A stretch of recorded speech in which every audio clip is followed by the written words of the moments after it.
Welcome back to the channel. In this video, I'm going to walk you through a simple step-by-step guide on how to withdraw money from TapTap Send wallet. So before we dive into that, make sure you subscribe to the channel because it really helps me out.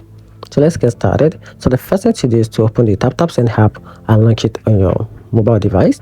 Then the next thing to do is to make sure you log in into your account using your account credentials. Then after that, you have to navigate to the wallet section. So tap the wallet or the balance section, then choose the withdrawal or the cash out option.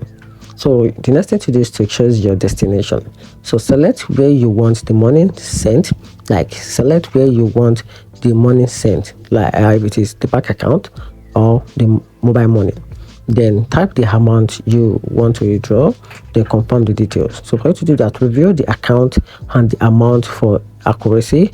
Then once you're done with the verification, tap confirm or withdraw to finalize your transaction. Then wait for processing. So fund will arrive based on the payment method processing time, which could be between 1 to 2 or 3 minutes, and that's it. And it actually depends on your region. And that's it. Hope you find the video helpful. Hit the turn on notification button and subscribe for more videos.